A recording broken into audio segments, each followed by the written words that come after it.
Hello students. जैसे कि आज मैंने क्लास में आपके साथ डिस्कस किया था कि जो अल्टरनेट सेशन की वजह से और बीच में बहुत सारे रीजंस की वजह से जो हर्डल आपके सामने आ रहे हैं कि हमारा अगर अल्टरनेटिव सेशन रहता है तो कहीं ना कहीं एक एक लेक्चर का लॉस रहेगा और it is our prime responsibility कि मिनिमम आपका लॉस हो।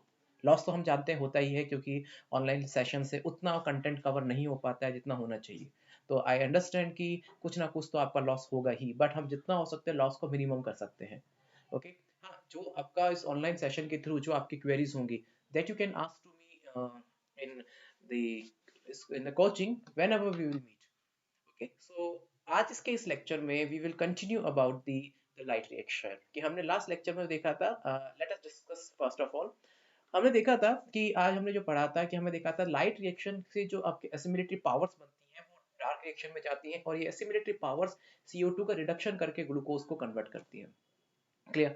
तो हमने लाइट रिएक्शन शुरू किया था। तो लाइट रिएक्शन जो बेसिकली है उसमें ये होती है आपके ग्रेना के अंदर, क्योंकि ग्रेना के अंदर जो क्लोरोफिल मॉलिक्यूल्स होते हैं वो उसके मेम्ब्रेन के ऊपर एम्बेडेड होते हैं जिससे कि मैक्सिमम सनलाइट को मैक्सिमम या ऑप्टिमम अमाउंट ऑफ लाइट को एब्जॉर्ब कर सके। तो मैंने नेचर ऑफ लाइट की बात की थी इसके बारे में कि जो आपकी नेचर ऑफ लाइट में जो पूरे सनलाइट के अंदर एक पूरा स्पेक्ट्रम होता है तो उसमें केवल विजिबल स्पेक्ट्रम को ही वो एब्जॉर्ब करते हैं जो कि वायलेट कलर से लेकर रेड कलर तक का होता है। क्लियर। इसके अलावा उससे पहले जो यूवी स्पेक्ट्रम होता है और उसके बाद जो इंफ्रारेड स्पेक्ट्रम होता है उसका कोई रोल नहीं होता। तो बेसिकली क्या होता है कि जो आपकी प्लांट के अंदर प्रेजेंट जो क्लोरोफिल मॉलिक्यूल्स होता है वो लाइट को फिल्टर कर लेता है और सिर्फ विजिबल स्पेक्ट्रम को ही अपने पास रखता है। तो विजिबल स्पेक्ट्रम में भी जो वॉलेट कलर है, वॉलेट कलर में सबसे वॉलेट कलर जो होता है वो सबसे बेसिक है एक विजिबल स्पेक्ट्रम का, और सबसे जो कह सकते हो जो इंटेंस कलर है वो रेड कलर है। क्लियर। तो सबसे ज्यादा जो लाइट का एब्जॉर्प्शन होता है वो होता है रेड कलर के ऊपर। तो अगर आप सिर्फ रेड लाइट दे रहे हो तो फोटोसिंथेसिस की रेट सबसे हाईएस्ट होगी। देन ब्लू कलर पे और ग्रीन कलर के ऊपर लाइट की जो एब्जॉर्प्शन पावर होती है सबसे मिनिमम होती है, मैक्सिमम रिफ्लेक्शन हो जाता है जिसकी वजह से फोटोसिंथेसिस की रेट जीरो हो जाती है। ओके। चलिए अब हम पढ़ते हैं थोड़ा सा उसके बारे में आगे। फिर हमने देखा था कि फोटो सिस्टम्स कितने टाइप के होते हैं।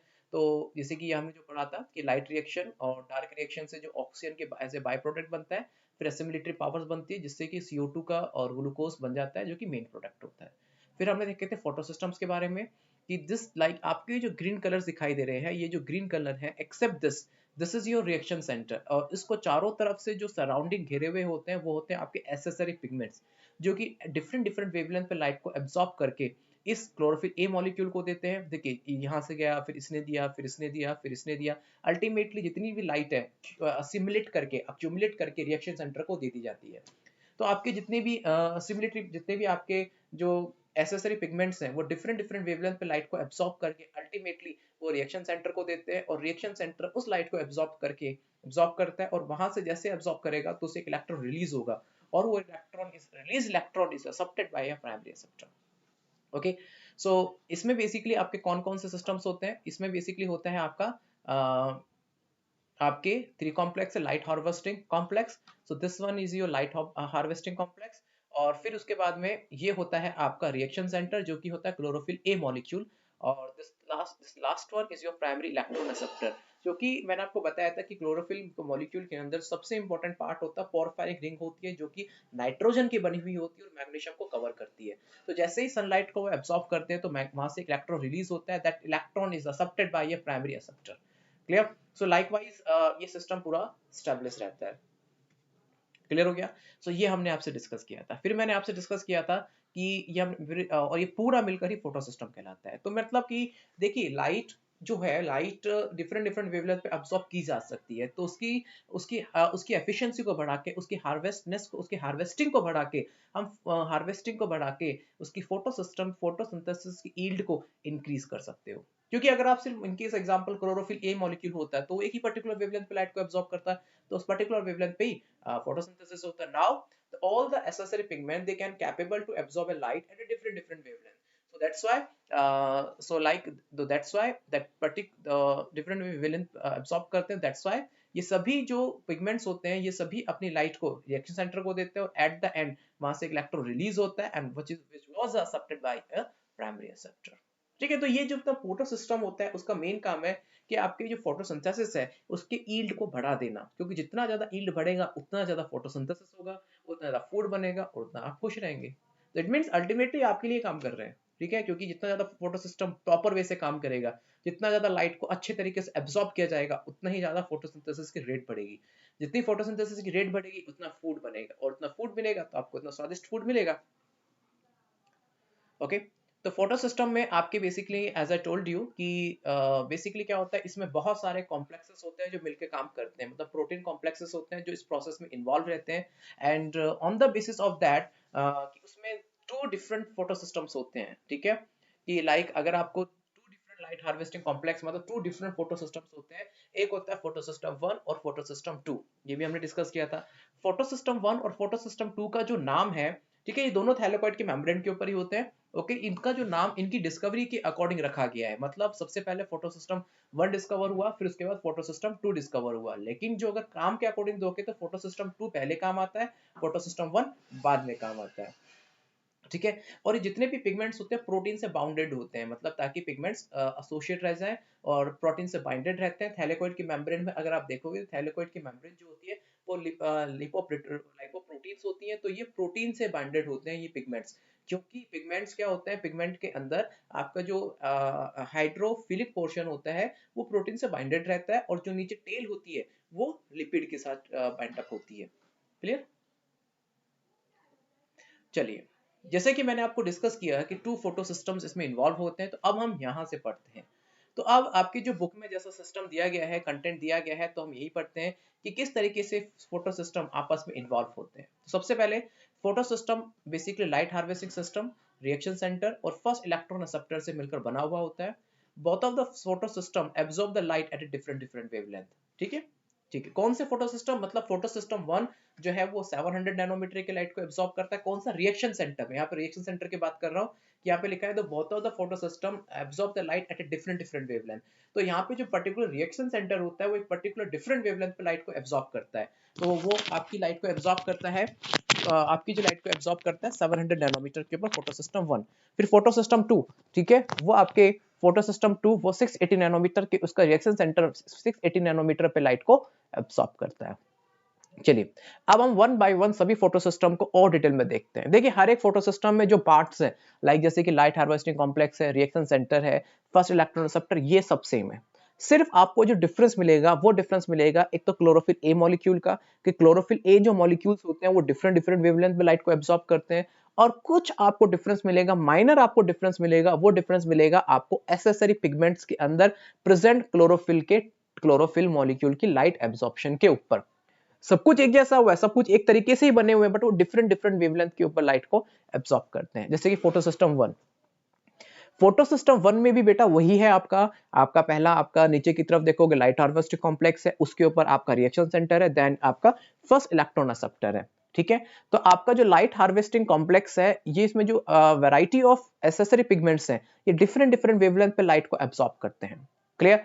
जैसे कि क्लोरोफिल, जैसे कि एग्जांपल की बात करें, यहाँ पे वैरायटी ऑफ क्लोरोफिल मॉलिक्यूल्स हैं, ये डिफरेंट डिफरेंट लाइट को एब्सॉर्ब कर रहे हैं। एक क्लोरोफिल मॉलिक्यूल है जो 660 नैनोमीटर की लाइट को एब्सॉर्ब कर रहा है, दूसरा क्लोरोफिल 670 नैनोमीटर की लाइट को एब्सॉर्ब कर रहा है, दूसरा क्लोरोफिल है तीसरा, ये 680 नैनोमीटर की लाइट को एब्सॉर्ब कर रहा है, फोर्थ क्लोरोफिल 619 नैनोमीटर की लाइट को एब्सॉर्ब कर रहा है, ये क्लोरोफिल 700 लाइट को 700 नैनोमीटर पे लाइट को एब्सॉर्ब कर रहा है, ठीक है।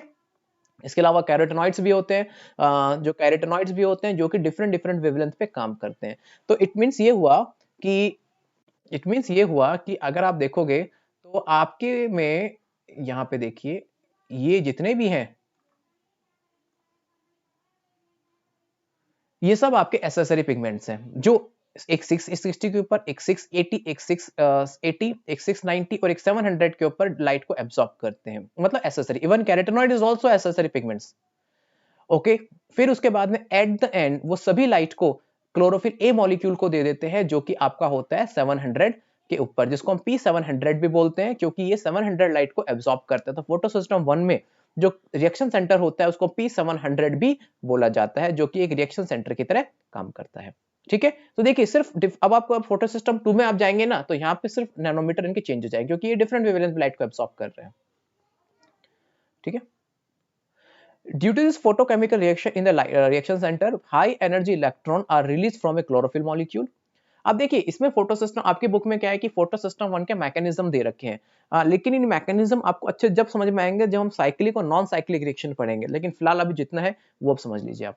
Due to this photochemical reaction, इसमें जो रिएक्शन सेंटर होता है वो हाई एनर्जी मतलब इसका जो रिएक्शन सेंटर होता है वो हाई एनर्जी इलेक्ट्रॉन को क्लोरोफिल से उससे रिलीज होते हैं, मतलब क्लोरोफिल से हाई एनर्जी इलेक्ट्रॉन रिलीज होते हैं। अब होता क्या है, मान के चलो कि अगर कोई भी पर्टिकुलर पिगमेंट, पर्टिकुलर कोई भी मॉलिक्यूल जब सनलाइट को ट्रैप करेगा तो ऑब्वियस सी बात है उसके इलेक्ट्रॉन एक्साइटेड हो जाएंगे और वो ग्राउंड स्टेट से किस में आते हैं, हायर स्टेट में आते हैं, और हायर स्टेट वाले इलेक्ट्रॉन बाहर निकल जाते हैं। तो मतलब वो जो हायर स्टेट वाले इलेक्ट्रॉन जो बाहर आ गए हैं वो हाई एनर्जी इलेक्ट्रॉन्स हैं, ठीक है। अब यही higher energy electron light reaction में पार्टिसिपेट करते हैं और एसिमिलेटरी पावर्स एटीपी और NADPH2 का फॉर्मेशन करते हैं। So this photosystem take part in a cyclic and non-cyclic photophosphorylation। मैंने आपको क्लास में बताया था कि photophosphorylation और phosphorylation में क्या डिफरेंस है। Photophosphorylation it means if the ATP formation occur in the presence of sunlight, that is called the photophosphorylation, or if the ATP formation occur in the absence of light like a respiration reaction, that is called the it is called the phosphorylation reaction। तो इसमें जो photo system 1 है that's participate in the cyclic and non cyclic photophosphorylation, मतलब एक cyclic और non cyclic दोनों में participate करेगा। हम पढ़ेंगे साइक्लिक और एक्चुअली ये तरीका है एटीपी बनाने का, मैंने आपको लास्ट में बताया था ना, लास्ट में how the ATP energy is to be form through the cyclic और द नॉन साइक्लिक रिएक्शन। तो आज हम साइक्लिक और नॉन साइक्लिक रिएक्शंस के में जब पढ़ेंगे ना, जब इनका यूटिलाइजेशन होगा। ओके, तो फोटो सिस्टम वो दोनों में पार्टिसिपेट करता है। ये ग्रेना और स्ट्रोमा, ये जो ग्रेना और स्ट्रोमा लैमेली के ऊपर होता है। जैसे देखिए मैंने आपको बताया था, आज मैंने आपको एग्जांपल दिया था कि आपका जो मैंने आज आपको एग्जांपल दिया था कि जो ग्रेना होता है, लाइक जो ग्रेना, सारे ग्रेना मतलब थैलेकॉइड, सारे थैलेकॉइड आपस में एक दूसरे के ऊपर अरेंज होते हैं जिसको हम ग्रेनम कहते हैं। तो जो दो ग्रेनम है, मान के चलो ये दो ग्रेनम है, इनको जोड़ने के लिए एक लैमिली होती है जिसको हम कहते हैं स्ट्रोमा लैमिली। मतलब ये दो ग्रेना है, इसको जोड़ने के लिए ऊपर की तरफ पट्टी टाइप की लैमिली होती है जिसे हम कहते हैं ग्रेना स्ट्रोमा लैमिली। ये जो स्ट्रोमा लैमिली मतलब इसके ऊपर स्ट्रोमा लैमिली, इसके ऊपर, ठीक है बेटा, स्ट्रोमा लैमिली के ऊपर और ग्रेना दोनों के ऊपर फोटो सिस्टम 1 पाया जाता है। ठीक है, जो दोनों ग्रेना को जोड़ने वाली पट्टी के ऊपर भी ये पाया जाता है। देखिए अब मैकेनिज्म थोड़ा सा ध्यान से देखिएगा, ये मैकेनिज्म आपको अच्छे से जब समझ में आएगा जब हम पढ़ेंगे इसके लाइट रिएक्शन और नॉन लाइट रिएक्शन के बारे में। ठीक है, चलिए, in this photo system solar light particles clashes with the chlorophyll A, जैसे कि इनके जैसे ही वो सभी लाइट को एब्सॉर्ब करके, मतलब डिफरेंट वेवलेंथ पे लाइट को एब्सॉर्ब करके तो क्लोरोफिल ए मॉलिक्यूल को दे देते हैं। तो क्लोरोफिल ए के पास तो बहुत सारी लाइट आ गई, एक 660 की, एक 670 की, एक 680 की, एक 690 की, एक 700 की और खुद 700 की, वैसे ही एब्सॉर्ब कर रहा है। तो देखिए कितनी 5 वैरायटी की लाइट उसके पास आ गई।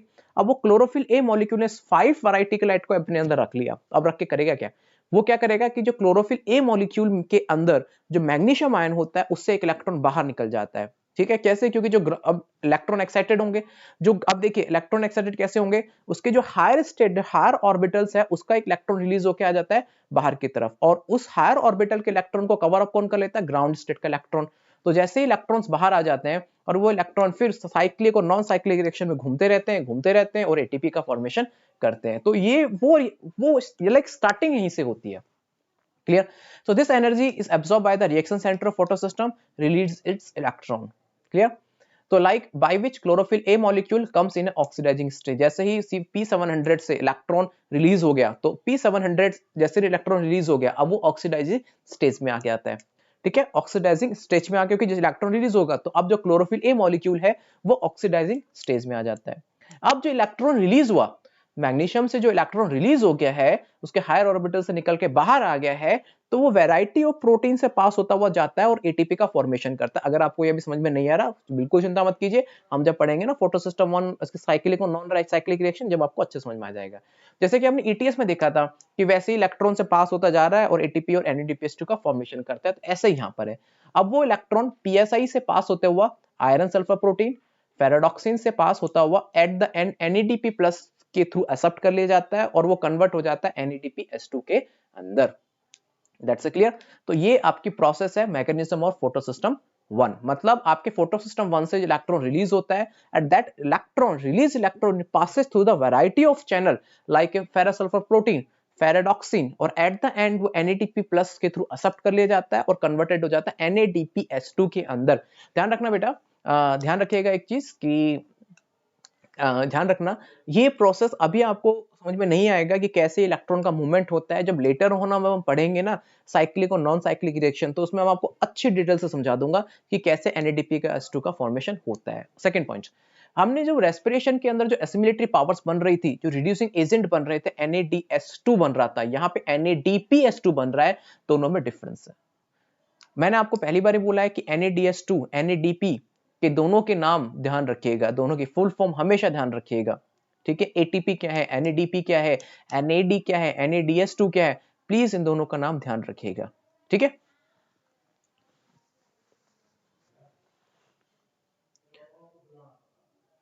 It is a reducing agent which is used in the reduction of CO2 converted into the glucose molecule, ठीक है। अब देखिए फोटो सिस्टम 1, तो क्या होता है फोटो सिस्टम 1 में जैसे ही लाइट ये एब्जॉर्ब करते हैं, तो एब्जॉर्ब करने के बाद में ये इलेक्ट्रॉन किसको दे देते हैं, क्लोरोफिल ए मॉलिक्यूल को, जो कि रिएक्शन सेंटर है। तो उससे 2 इलेक्ट्रॉन रिलीज होते हैं और प्राइमरी एक्सेप्टर के थ्रू एक्सेप्ट कर लिए जाते हैं, ठीक है। जो कि और प्राइमरी एक्सेप्टर यहाँ पे होता है फेरस अल्फा प्रोटीन, जो एक तरह का मेडिकल का फेवरेट क्वेश्चन है। फिर उसके बाद में 2 इलेक्ट्रॉन फेराडॉक्सिन, फिर उसके बाद में NADP प्लस को दे दिए जाते हैं और NADPH2 का फॉर्मेशन हो जाता है, क्योंकि ये प्लस स्टेज के अंदर है, 2 इलेक्ट्रॉन इसको मिल गए तो ये स्टेबल स्टेट में आ गया। लेटर ऑन S2 आता है, अब ध्यान रखना S2 पता है कहां से आता है, जो NADPH2 से S2 बन गया, ये S2 कहीं नहीं आता, जो S2 की हमने स्प्लिटिंग की थी ना, वो H यहाँ पर आके एसोसिएट होता है। लेकिन ये फिर भी आपको अच्छे से ये अगर आपको मैकेनिज्म यह समझ में नहीं आ रहा है ना, तो अभी फिलहाल ये पार्ट स्किप कर दीजिएगा, ये डायग्राम स्किप कर देना। हम जब साइक्लिक और नॉन साइक्लिक रिएक्शन पढ़ेंगे ना, तो सब जो चीजें अलग अलग अभी बिखर रही हैं, फोटो सिस्टम अलग चल रहा है, मैकेनिज्म अलग चल रही है, रिएक्शन सेंटर अलग काम कर रहा है, तो ये सारी असिमुलेटर पावर बन रही है, ये सब चीजें एक साथ जुड़ जाएंगी जब साइक्लिक और नॉन साइक्लिक पढ़ेंगे। ओके, चलिए फोटो सिस्टम 2। अब देखिए फोटो सिस्टम 2 में क्या हुआ, बस मैंने बताया था ना, डिफरेंट डिफरेंट वेवलेंथ चेंज हो जाती है, सब कुछ वही है, क्लोरोफिल मॉलिक्यूल है, एसेसरी पिगमेंट्स है, मेन पिगमेंट है, फर्स्ट इलेक्ट्रॉन एक्सेप्टर है। तो एसेसरी पिगमेंट्स के अंदर लाइक आपके क्लोरोफिल 650, क्लोरोफिल 660, क्लोरोफिल 670, क्लोरोफिल 680, मतलब सारे क्लोरोफिल मॉलिक्यूल है, और कुछ chlorophyll chlorophyll second B carotenoid है। अब ये लाइक ये सब स्ट्रक्चर्स है। अब ये ध्यान रखिएगा, इसके अंदर क्लोरोफिल 650, क्लोरोफिल 6 एक मिनट में क्लियर, जैसे chlorophyll 650, chlorophyll 660, chlorophyll 670, chlorophyll 680, chlorophyll second B and carotenoid, यहां तक, बस यहां तक,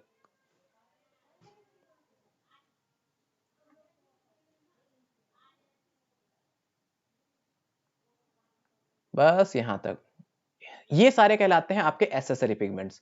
जो देखिए पहले अगर आप वहां देखोगे तो वैरायटी ऑफ, वहां पे क्या होता है 650 की लाइट भी एब्जॉर्ब कर ली, और वहां शुरुआती 660 से हुई थी, तो ये डिफरेंस आपको मिलेगा। इसके अलावा इसमें chlorophyll A molecule reaction centre होता है, जो 680 की लाइट को एब्जॉर्ब करता है, ठीक है। 680 की लाइट को एब्जॉर्ब, जितने भी है ना आपके सामने, जितने भी लिखे हैं, ये सारे के सारे आपके, ये सारे के सारे आपके एसेसरी पिगमेंट्स हैं, और आपका जो क्लोरोफिल ए होता है वो मेन पिगमेंट है। तो ये सभी मिलकर काम करते हैं, और at the end they transfer the electron to the variety of proteins.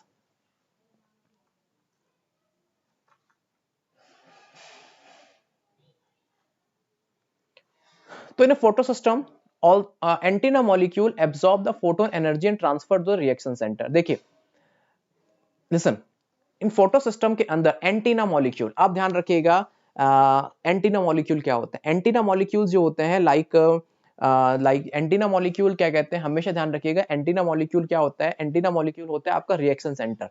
हमेशा ध्यान रखिएगा एंटीना मॉलिक्यूल किसको बोलते हैं, रिएक्शन सेंटर को। तो मतलब आपका रिएक्शन सेंटर भी लाइट को एब्जॉर्ब करता है, और इसमें एक लाइन जो चेंज आपको पीस करनी है वो ध्यान रखिएगा, ये लाइन जो स्टेटमेंट ध्यान रखना, एंटीना मॉलिक्यूल जस्ट नथिंग, ये जो एंटीना मॉलिक्यूल होता है, ये एंटीना मॉलिक्यूल, ये आपका जो एंटीना मॉलिक्यूल होता है, यही आपका रिएक्शन सेंटर है, ठीक है। और इन्होंने एक लाइन लिखी है कि ये भी लाइट को एब्जॉर्ब करता है, क्यों नहीं करेगा, ये भी तो करेगा, और ये 680 पे लाइट को, और ये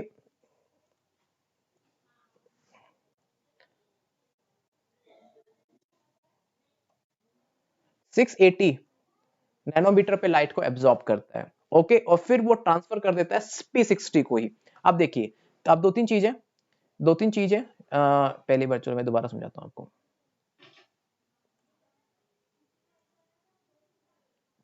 चलो दोबारा एक बार, थोड़ा मिट गया, एक मिनट। देखिए ये जो एंटीना मॉलिक्यूल है, just nothing is a reaction centre.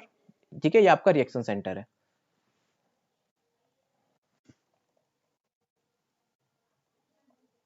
जो कि है आपका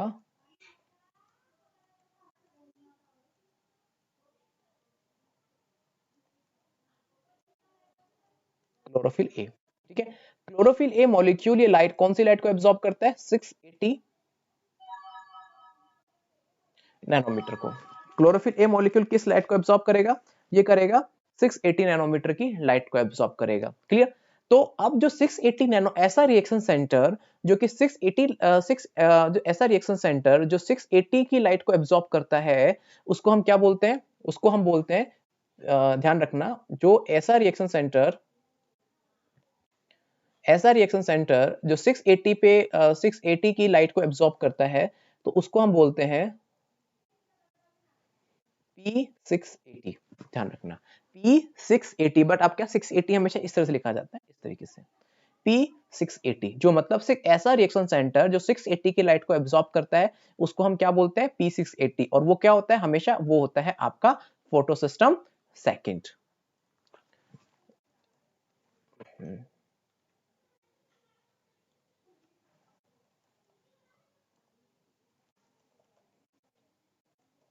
क्लियर हो गया?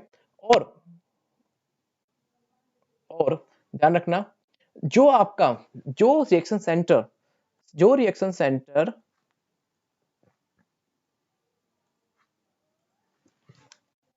जो रिएक्शन सेंटर 700 पे लाइट को एब्जॉर्ब करता है, ठीक है, और उसके रिएक्शन सेंटर को हम क्या बोलते हैं? P700। और ये होता है फोटो सिस्टम 1। उसको हम क्या बोलते हैं? फोटो सिस्टम 1 बोलते हैं, क्योंकि ऐसा रिएक्शन सेंटर जो 700 नैनोमीटर की लाइट को एब्जॉर्ब करता है, उसको हम फोटो सिस्टम 1 बोलते हैं। तो आपकी बुक में लाइन क्या गलत दी गई है, आप भी करेक्ट कर लीजिएगा प्लीज, कि फोटो सिस्टम में आपका एंटीना मॉलिक्यूल लाइट को एब्जॉर्ब करता है। क्यों? बिल्कुल करेगा, वो 680 नैनोमीटर की लाइट को एब्जॉर्ब करता है और ट्रांसफर कर देता है रिएक्शन सेंटर को। इन्होंने रिएक्शन सेंटर और एंटीना मॉलिक्यूल को अलग अलग दिखाया, बल्कि गलत है। एंटीना मॉलिक्यूल ही आपका रिसेप्टर, आपका मेनली रिएक्शन सेंटर होता है। तो you can say that in the photo system, in this photosystem, that antenna molecule, it also absorb a light at a 680 nanometer. Okay, समझ में आ गया? तो इसमें लिखे in this photosystem the antenna molecule, या कह सकते हो एंटीना मॉलिक्यूल, या फिर आप ऐसा कह सकते हो एंटीना मॉलिक्यूल। अगर आपको एंटीना मॉलिक्यूल अच्छा ना लगे कहना, तो it means the reaction centre which absorb the light at a 680 nanometre. ठीक है, तो वो क्या कहलाता है? आपका फोटोसिस्टम 2। और the reaction centre which absorb the light at a 700 nanometre, उसे कहते हैं P700 रिएक्शन सेंटर। ठीक है, तो ये लाइन थोड़ा चेंज कर लीजिएगा प्लीज। और फिर अल्टीमेटली जो एसेसरी पिगमेंट्स जो 650, 660, 670, 680 पर लाइट को एब्सॉर्ब करके, ठीक है, वो किसको दे देते हैं? क्लोरोफिल ए रिएक्शन सेंटर को P680 को दे देते हैं। और 680 खुद लाइट को एब्सॉर्ब कर ही रहा है, रिएक्शन सेंटर खुद 700 नैनो 680 की लाइट को एब्सॉर्ब कर रहा है। तो उसके पास में देखिए कितने सारी लाइट आ गई, 1 2 3 4। क्लोरोफिल बी भी करता है, कैरोटेनॉइड भी करते हैं, ये नहीं करते प्लास्टोक्विनोन। ये मत समझ लीजिए अलग चीज है। प्लास्टोक्विनोन, साइटोक्रोम B6 ये अलग चीज है, साइटोक्रोम F ये अलग चीज है। तो देखिए 1 2 3 4 5 6, इसके अलावा और भी कुछ छोटे मोटे पिगमेंट्स होते हैं। वो सारे पिगमेंट्स लाइट को एब्सॉर्ब करके फोटोसिस्टम 2 के रिएक्शन सेंटर को दे देते हैं, और रिएक्शन सेंटर इटसेल्फ लाइट को एब्सॉर्ब करता है 680 नैनोमीटर के ऊपर।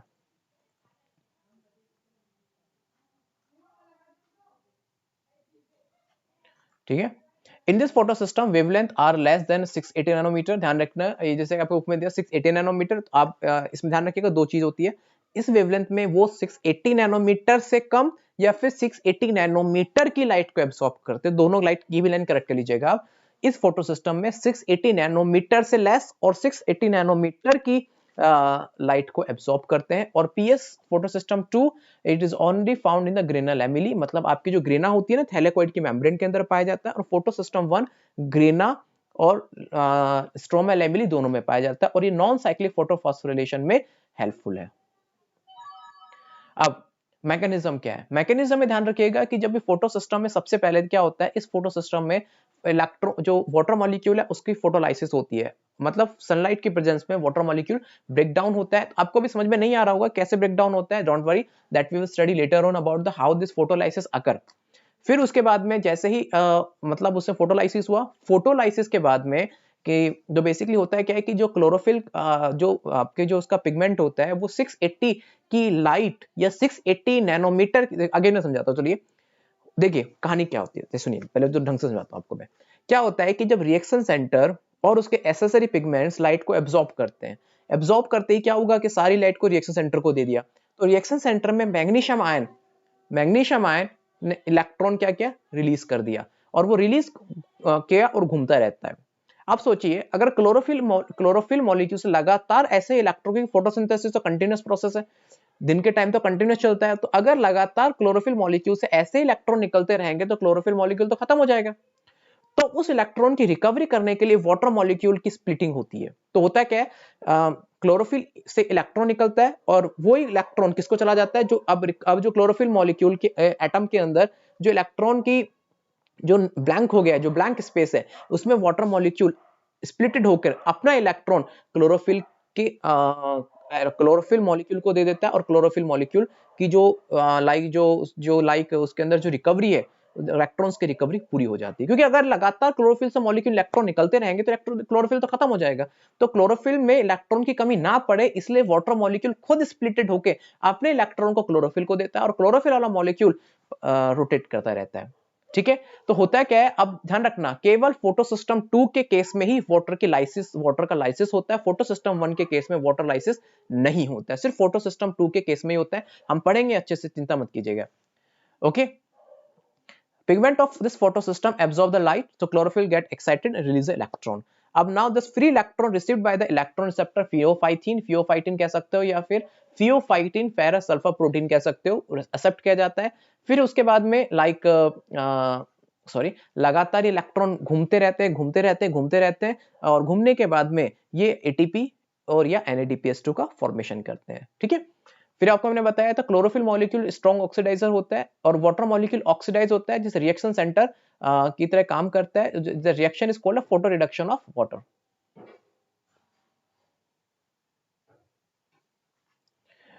ओके, एक चीज और है, आप यहाँ पे भी इसको करेक्ट कीजिएगा आपके स्टेटमेंट को, आपकी बुक के अंदर this is a photo reduction नहीं है, यहाँ पर फोटो ऑक्सीडेशन आएगा। मैंने भी गलत लिखा है, मैं भी करेक्ट कर देता हूँ। ओके, यहाँ पर आएगा photo oxidation, photo oxidation of water, reduction नहीं होता, ऑक्सीडेशन होता है। Magnesium chloride and calcium ion play very important role in this reaction. तो इसलिए क्वेश्चन मेडिकल का भी एक इंपॉर्टेंट फेवरेट क्वेश्चन रहा एक टाइम का, कि इस रिएक्शन को फोटोलाइसिस करने के लिए ये दो आयन सबसे इंपॉर्टेंट होता है, मैग्नीशियम और क्लोराइड। कैल्शियम से कोई रिलेटेड क्वेश्चन कम ही रहता है, तो magnesium chloride they are important ion जो कि इस रिएक्शन में पार्टिसिपेट करते हैं। ठीक है, देखिए फिर अगेन सुनिए, जब कंटिन्यूसली क्लोरोफिल मॉलिक्यूल से इलेक्ट्रॉन निकलेंगे तो क्लोरोफिल मॉलिक्यूल खत्म हो जाएगा, तो इसलिए वाटर की स्प्लिटिंग होती है, और जहां इलेक्ट्रॉन कमी हो रहे हैं क्लोरोफिल मॉलिक्यूल के अंदर, वो इलेक्ट्रॉन किसके दे दिए जाते हैं, वाटर, क्योंकि वाटर मॉलिक्यूल जो स्प्लिटेड होता है तो half oxygen plus 2H plus ion plus 2 electrons, और जो 2 इलेक्ट्रॉन अब H2O के डिसोसिएशन से निकले हैं, that 2 electrons, okay, that filled with the that electron, वो फिल कर दिए जाते हैं, उनकी रिफिलिंग कर दी जाती है क्लोरोफिल मॉलिक्यूल में। ठीक है, so the free electron released from a photolysis of accepted by the P680 by which it again reached to the original state। मतलब कहने का मतलब है कि जब जो दो वाटर स्प्लिटिंग के टाइम पे जो दो इलेक्ट्रॉन निकलते हैं वो P60 को दे दिए जाते हैं, जिससे कि क्लोरोफिल मॉलिक्यूल अपने ओरिजिनल स्टेट में आ जाता है। ठीक है, फिर बाद में इलेक्ट्रॉन P60 से होते हुए प्लास्टोक्विनोन, फिर साइटोक्रोम B6, फिर साइटोक्रोम F, फिर प्लास्टोसाइनिन को होते हुए लगातार ये प्रोसेस चलता रहता है, और लगातार प्रोसेस चलने से एटीपी का फॉर्मेशन होता है। मैं आपको ये साइक्लिक और नॉन साइक्लिक में अच्छे समझ में आएंगे, चिंता मत कीजिए। Electron from A reduce plastocyanin, अब यही है, अब होता है क्या है कि प्लास्टोक्विनोन गया, पहले क्या हुआ, 680 से किसके पास गया, प्लास्टोक्विनोन के पास, प्लास्टोक्विनोन से साइटोक्रोम B6 के पास, साइटोक्रोम B6 से साइटोक्रोम F के बाद में फिर उसको प्लास्टोसाइनिन को दे दिया जाता है। जब P60 से इलेक्ट्रॉन प्लास्टोक्विनोन के दिया जाता है तो प्लास्टोक्विनोन क्या हो जाता है, उसका रिडक्शन हो जाता है और P680 का ऑक्सीडेशन हो जाता है। फिर प्लास्टोक्विनोन से इलेक्ट्रॉन किसको दे देते हैं, साइटोक्रोम B6 को दे देते हैं और प्लास्टोक्विनोन का यहाँ पे रिडक्शन ऑक्सीडेशन हो गया और साइटोक्रोम B6 का प्लास्टोक्विनोन का ऑक्सीडेशन हो गया और साइटोक्रोम B6 का रिडक्शन हो गया। फिर साइटोक्रोम B6 से इलेक्ट्रॉन किसको देते हैं, साइटोक्रोम F को दे देते हैं। लगातार ये प्रोसेस चलता रहता है। फिर क्या होता है कि जब बाद में प्लास्टोक्विनोन के प्लास्टोसाइनिन के पास में इलेक्ट्रॉन मिल जाते हैं तो प्लास्टोसाइनिन अपना इलेक्ट्रॉन p फोटोसिस्टम 1 को देता है। ओके, फिर लगातार वहां पे भी प्रोसेस चलता है। तो प्लास्टोसाइनिन क्या करता है, फोटोसिस्टम सेकंड और फोटोसिस्टम बीच में एक लिंक की तरह काम करता है। मैं आपको समझाऊंगा, मुझे पता है आपको समझ में नहीं आई लाइन ये, लेकिन जब मैं पढ़ाऊंगा ना cyclic photophosphorylation, non cyclic photophosphorylation, ये सब चीजें दोबारा रिपीट होंगी क्योंकि उनका मैकेनिज्म तो वहीं पे काम करता है। एक्चुअली क्या है, आपकी बुक में देना नहीं चाहिए था उनको, अभी से ये प्रोसेस नहीं देना चाहिए था, बट आपकी बुक का सीक्वेंस बहुत गलत है। चलिए, अब लाइट रिएक्शन में कैसे काम चलते हैं, अब वो चीजों का आपकी बुक में इस तरह से एक्सप्लेनेशन दिया गया है, पहले मैं वो समझा देता हूँ। सबसे पहले लाइट का एब्जॉर्प्शन होता है और एक्साइटेशन होता है क्लोरोफिल मॉलिक्यूल का। फिर उसके बाद में जब क्लोरोफिल मॉलिक्यूल का एक्साइटेशन हो गया तो क्लोरोफिल मॉलिक्यूल से इलेक्ट्रॉन रिलीज होना शुरू हो जाते हैं। तो उसकी रिफिलिंग करने के लिए, ठीक है, उसको ओरिजिनल क्लोरोफिल मॉलिक्यूल को ओरिजिनल स्टेट में पहुंचाने के लिए वाटर मॉलिक्यूल स्प्लिटेड होता है, किसमें, 2H प्लस में, ठीक है, प्लस 2 इलेक्ट्रॉन में प्लस हाफ ऑक्सीजन में। तो हाफ ऑक्सीजन ऐसे बाई प्रोडक्ट आ गया, 2H प्लस NADP प्लस के साथ एसोसिएट होकर NADPS2 बनाएगा और जो 2 इलेक्ट्रॉन्स हैं वो 2 इलेक्ट्रॉन्स क्लोरोफिल मॉलिक्यूल के पास चले जाते हैं और क्लोरोफिल मॉलिक्यूल की जो रिकवरी हो जाती है, इलेक्ट्रॉन्स की जो रिकवरी हुई है, लॉस हुआ है, वो फिल कर दिया जाता है। अब फॉर्मेशन ऑफ FADS2, जो 2 हाइड्रोजन निकले थे वाटर की स्प्लिटिंग से, वो NADP प्लस के साथ एसोसिएट होकर NADPS2 बना लेते हैं। फोटोफॉस्फोरिलेशन मतलब सनलाइट की प्रेजेंस में एटीपी का बनना, ड्यूरिंग दैट प्रोसेस एटीपी साथ साथ बनता है। Red drop and Emerson effect in two pigment system मतलब रेड ड्रॉप, इमर्शन नाम के साइंटिस्ट थे, उन्होंने टू पिगमेंट सिस्टम की थ्योरी को दिया था कि प्लांट में 2 पिगमेंट सिस्टम काम करते हैं, फोटोसिस्टम 1 और फोटोसिस्टम 2। क्लियर? तो अगर आप देखेंगे लाइट रिएक्शन में, तो लाइट रिएक्शन में जैसे अगर आप देखोगे तो लाइट रिएक्शन में दिस इज लाइट रिएक्शन कि इसमें इसी को हम अब डिटेल में थोड़ा सा देखेंगे वन बाय वन सभी चीजों को। तो जो मैंने आपको बताया कि जो क्लोरोफिल मॉलिक्यूल होता है वो इलेक्ट्रोमैग्नेटिक वेव में सिर्फ विजिबल स्पेक्ट्रम को एब्जॉर्ब करता है और विजिबल स्पेक्ट्रम को एब्जॉर्ब करके उसके क्वांट को एब्जॉर्ब करने के बाद में इलेक्ट्रॉन रिलीज होते हैं और that release electron is accepted by the release electron accepted by the first primary acceptor. ठीक है, फर्स्ट प्राइमरी एक्सेप्टर जो कि फेरस अल्फा प्रोटीन होती है। फिर उसके बाद में जैसे कि क्लोरोफिल मॉलिक्यूल है, ये फोटोन के कांटेक्ट में आया तो क्लोरोफिल मॉलिक्यूल एक्साइटेड स्टेज में अंदर आ गए। अब इस एक्साइटेड स्टेज अगर लगातार रहा तो क्लोरोफिल मॉलिक्यूल खत्म हो जाएगा, इसलिए फिर वाटर की फोटोलाइसिस होती है। मतलब देखिए, एक मिनट ध्यान रखिएगा, ये देखिए वाटर की फोटोलाइसिस हुई, वाटर मॉलिक्यूल ब्रेक डाउन हुआ किसमें, मैग्नीशियम प्लस और क्लोरीन आयन की मदद से। उससे क्या निकला, 4 हाइड्रोजन आयन निकले। वो जो 4 हाइड्रोजन आयन है वो NADP प्लस के साथ एसोसिएट हो जाएंगे। 4 इलेक्ट्रॉन ये जो एक्साइटेड स्टेट से इलेक्ट्रॉन निकल चुके हैं, ये उसकी रिकवरी करने के बाद क्लोरोफिल के पास जाएंगे और वाटर मॉलिक्यूल रिलीज होकर ऐसे बाई प्रोडक्ट बनाता है जो कि रेस्पिरेशन में काम आता है। फिर सारे स्टेप हम सब देखेंगे, चिंता मत कीजिएगा, सारे स्टेप देखेंगे वन बाय वन। ओके, फिर फॉर्मेशन ऑफ FADS2, इसमें क्या होता है कि ये जो मॉलिक्यूल्स होते हैं थैलेकोइड मेम्ब्रेन के पास में बनते हैं। तो जो आपका हाइड्रोजन आयन रिलीज हुआ था ना अभी, वो NADP प्लस के साथ एसोसिएट होता है और NADPS2 बनाता है। मुझे पता है ये थ्योरी आपको कम समझ में आ रही होगी, बट हम जब साइकिल देखेंगे ना, वन बाय वन सारी साइकिल देखेंगे, साइकिल नॉन साइक्लिक, ये साइकिल नॉन साइक्लिक को एक्सप्लेन ही कर रहा है, तो आपको समझ में आ जाएगा। फिर उसके बाद में कि जो वाटर कन्वर्टेड, जो आपके जो energy release from reduction of water converted NADPS2 in NADPH and ion, जो मतलब वाटर के कंटिन्यूअसली ब्रेकडाउन से, जो वाटर का जब ब्रेकडाउन हुआ, ठीक है, वाटर का जब ब्रेकडाउन हुआ तो वाटर के ब्रेकडाउन से जो इलेक्ट्रॉन्स बाहर निकले हैं, उससे जो हाइड्रोजन बाहर निकले हैं, ठीक है, बाहर निकले हैं, तो इलेक्ट्रॉन जब बाहर निकले हैं तो इलेक्ट्रॉन घूमते हुए ATP बनाते हैं और वही हाइड्रोजन घूमते हुए NADPS2 बनाते हैं। तो ध्यान रखिएगा, जो इलेक्ट्रॉन निकल रहा है ना, वो तो क्लोरोफिल मॉलिक्यूल का निकल रहा है, लेकिन जो H2O का जो इलेक्ट्रॉन है वो तो क्लोरोफिल को दिया जा रहा है ताकि क्लोरोफिल मॉलिक्यूल अपना रिकवरी कर सके इलेक्ट्रॉन्स की। ओके, अब आपके मन में कंफ्यूजन होगा कि सर रिडक्शन होगा कि ऑक्सीडेशन होगा। ध्यान रखिएगा, ये बेसिकली यहाँ पर एक्चुअली स्टेटमेंट पूरा प्रॉपर नहीं दिया गया। स्टेटमेंट ये होना चाहिए कि जो वाटर की रिडक्शन से, वाटर के रिडक्शन से नहीं हो रहा है, ये वाटर का तो ऑक्सीडेशन हो रहा है, तो प्लीज यहाँ पे भी लाइन करेक्ट कर लीजिएगा, वाटर का ऑक्सीडेशन हो रहा है, तो ये लाइन करेक्ट कर लीजिएगा यहाँ पे।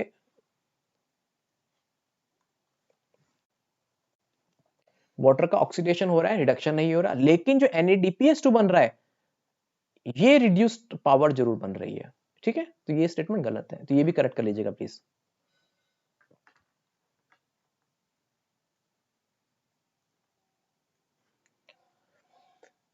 फिर 4H आयन फोटोलाइसिस के थ्रू निकलते हैं और जो कि आपके CO2 को रिड्यूस करने में मदद करते हैं। फिर वही बाद में वो जो इस रिएक्शन में जो 4 इलेक्ट्रॉन्स होते हैं, फिर फोटोसिस्टम 1, पहले फोटोसिस्टम 2 से कहानी शुरू होती है, एट द एंड फोटोसिस्टम 1 से पे इलेक्ट्रॉन ले लिए जाते हैं। ये लाइन आपको चिंता मत कीजिए, अगर अभी आपको समझ में नहीं आ रहा कोई दिक्कत नहीं है, साइकिल पढ़ेंगे सब समझ में आ जाएगा, आप चिंता मत कीजिएगा, ओके। फिर फोटोफॉस्फोरिलेशन में क्या होता है कि इलेक्ट्रॉन्स डिफरेंट डिफरेंट रिसेप्टर से होते हुए एटीपी का फॉर्मेशन करते हैं, और जो एटीपी जो फॉर्मेशन हो रहा है सनलाइट की प्रेजेंस में हो रहा है, इसे फोटोफॉस्फोरिलेशन कहते हैं, ओके। अब ये जो रेड ड्रॉप इमर्शन इफेक्ट या टू पिगमेंट सिस्टम है, ठीक है, ये मैं आपको बाद में पढ़ाऊंगा, आपकी बुक में क्या सिस्टम सीक्वेंस बहुत खराब दे रखा है। ये जो रेड ड्रॉप इमर्शन इफेक्ट और टू पिगमेंट सिस्टम है, ये मैं आपको पढ़ाऊंगा लेटर ऑन, पहले आप पूरा फोटोफॉस्फोरिलेशन समझ लीजिए, फिर उसके बाद में फोटोफॉस्फोरिलेशन समझ लीजिए, फिर उसके बाद में मैं आपको अच्छे से समझाऊंगा, चिंता मत कीजिएगा, अभी आप रुक जाइए इसके ऊपर, क्योंकि अभी आपको भी कंफ्यूज कर देगा, आपका सीरियसली आपके में सीक्वेंस बहुत खराब है। पहले आप फोटोफॉस्फोरिलेशन समझ लीजिए। फोटोफॉस्फोरिलेशन का मतलब है कि एटीपी का फॉर्मेशन होना in the presence of sunlight. जब क्लोरोफिल के मॉलिक्यूल एक्साइटेड होकर अपने इलेक्ट्रॉन को घुमाते हैं डिफरेंट डिफरेंट प्रोटीन से होते हुए, डिफरेंट डिफरेंट इलेक्ट्रॉन एक्सेप्टर से होते हुए, तो इससे क्या होता है कि एनर्जी का फॉर्मेशन होता है, और यहाँ पे क्या एनर्जी एटीपी के रूप में बॉन्डेड हो जाती है, ठीक है।